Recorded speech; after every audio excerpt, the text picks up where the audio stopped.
close. I'm just going to trim a tiny bit more off.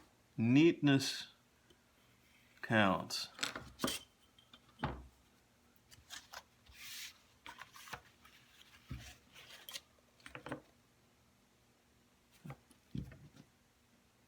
I'm just taking a shave off of each one.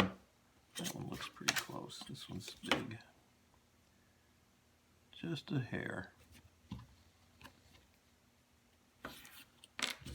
Because if you get this dimension right, when you fold it over one way and then fold it over the other way, they will either just line up or just slightly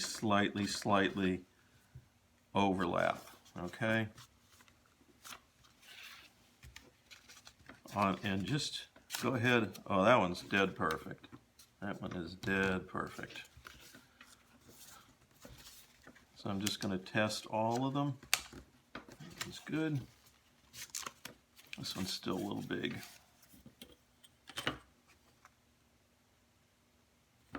You can make these adjustments before you glue, so don't be in a hurry to glue. You'll be a lot happier with your work in the end if you are patient with this. Just a tad more.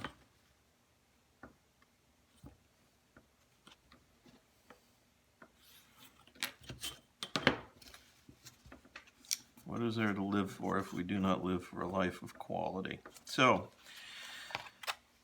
now I have to glue this down, and I'm going to use the same method. And here you want to be a little bit neater so that you don't get glue places that you don't want it to go. And actually I'm going to switch back to my mat tab and just spread this out. Keep it neat. You don't want it to, you're going to see a lot of this folded over edge on the inside cover of the book. So you want to keep it as neat as possible. You're going to see more than half of this showing. Okay, so that's glued down tightly, nicely folded over on the edge. Now these sides you're going to continue all the way along, and you're not going to make any cut or anything here.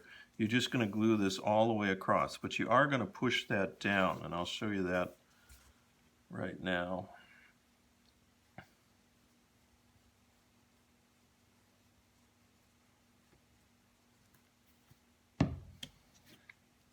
It helps sometimes to have a sheet of paper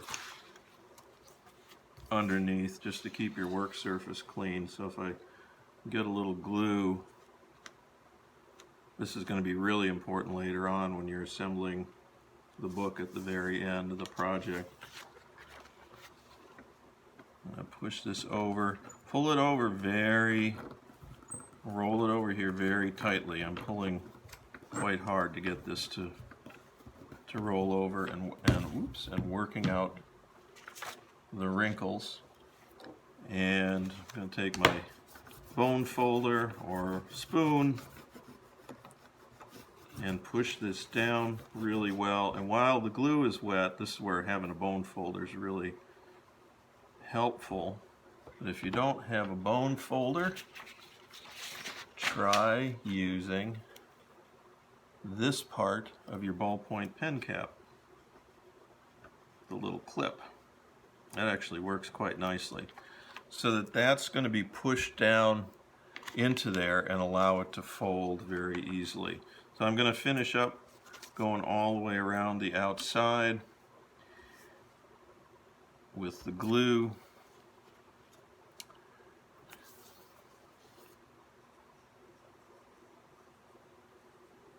The nice thing about the cover is you can make it ahead of time. You know what size it needs to be and how much space you need in the spine.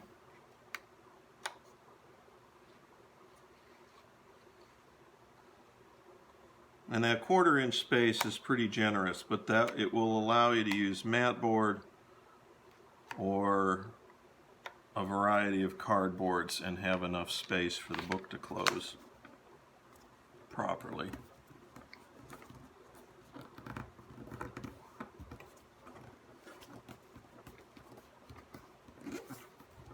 Oops, bit of a wrinkle. Have to work that out with the bone folder.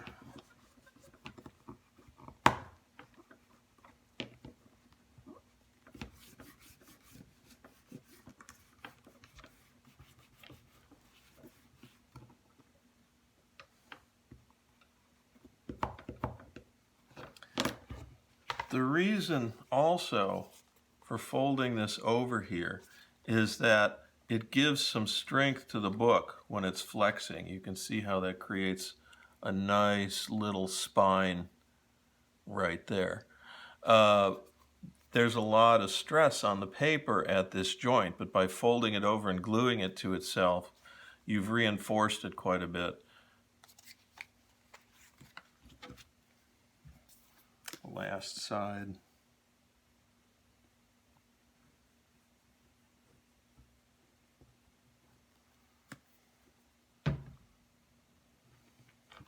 Again, this is a very important part of the book. If you put it together crooked, sloppily, don't measure properly, your book will not open and close properly.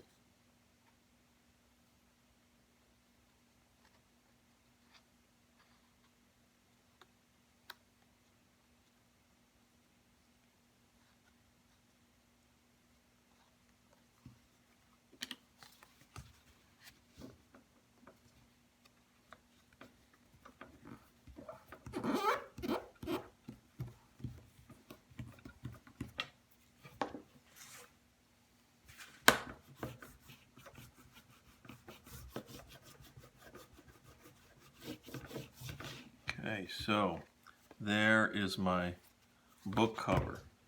And if I get a set of leaves,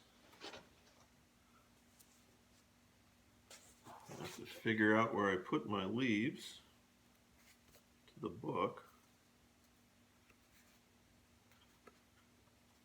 I've been keeping them pressed flat.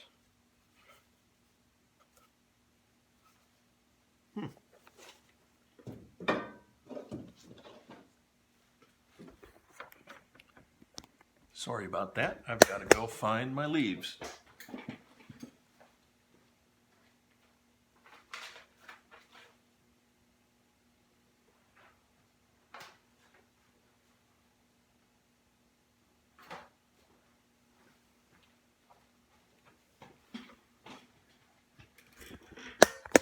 I left them on the table where I was printing. So this is a set of the blank leaves here. And when the end papers are attached,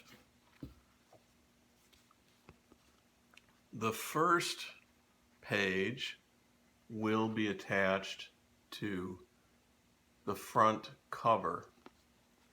And if I can hold this properly, the fold will be right at the edge of the cover before the spine.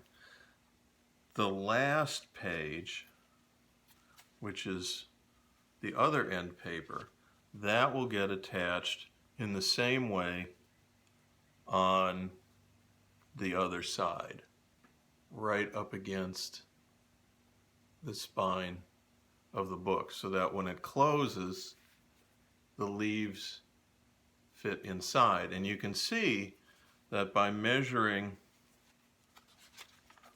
and adding 1/4 of an inch to the top, the foredge, and the bottom, or the head, the foredge, and the foot of the book, the pages end up being 1/4 of an inch smaller than the cover, and the cover protects them.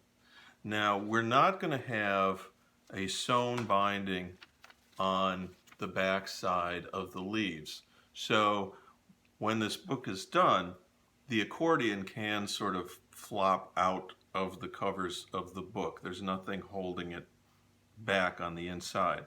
But that's okay, and that's not unusual for an accordion fold book. It allows you to make a book without doing any stitching or sewing. You don't, or you might not have the proper materials for that, and also this very light printmaking paper, which is great for printing with a spoon, is really not strong enough for that kind of sewing. So we're going to have a book that's attached on the first page and the last page, but loose in the middle when it opens. So that is what the cover of your book is going to look like. And if you've done it right, the front edge, the bottom, the top of the book are nice and even. Okay, see you guys later.